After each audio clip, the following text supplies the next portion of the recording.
Hi mga palangga, good evening. Mayong gabi sa tanan o Happy Valentine's sa tanan diha nga nag-celebrate sa ilang mga Valentine. So, alang na ko i-share gamay guys. About atong nangayo og tabang sa kuan ba sa akong video ba nga nasa comment section. Nangay siya tabang para daw pang palit og bugas, pagpalit og sudan, og yun po siya palit daw og maintenance. Unya akong gitanaw iyang profile guys, og angay bagid siya nga matabangan. So nakalak man iyang profile, pero ang iyang itsura di man kay siya ingon nga makaluluoy. Pero nagtuo siguro yun siya guys ba, og ako sa Facebook anak ko'y sahod, anak ko'y sweldo. So alang sa imong kasayuran katong nangay sa tabang, wala pa jud ko ka suway og sweldo ani ang Facebook. Kay kamulo pa gaangat-angat na ang atong mga views guys.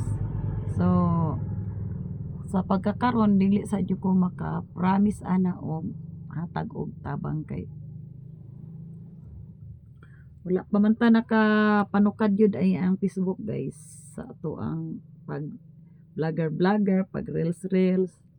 So daghan pa kay tag agian pa nga mga proseso ay pa ta maka sweldo aning Facebook. Sa bagay na monetize na ta, hulat na lang ta sa ato ang limit sa kuan guys, earnings.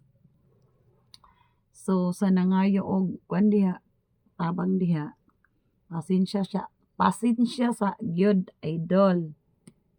Kay ako pod imong na tripingan og pangayo nga mag-upsag ko aning Facebook na sayop-sayop na minuon natong istorya ani guys.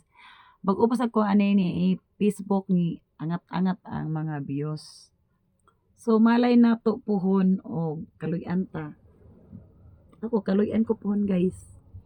Tabang jud ko guys sa mga kanang angay tabangan bitaw guys.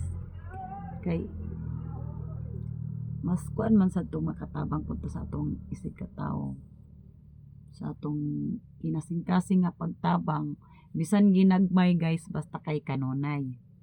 So sa pagkakaron hinay pa man ta, dili pa man ta ni mga inila na gid ta nga mga content creator guys.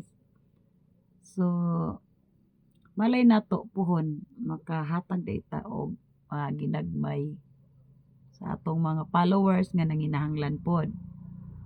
O wala pa man kita karon idol sa nangayog tabang. So puhon basin ay makatabang ta, kaluy-an tag mag-success ta ning atong pagka content creator. So malay nato puhon makahatag ta. Og mora na idol, daghang salamat sa pag watching, og bye bye, good night everyone.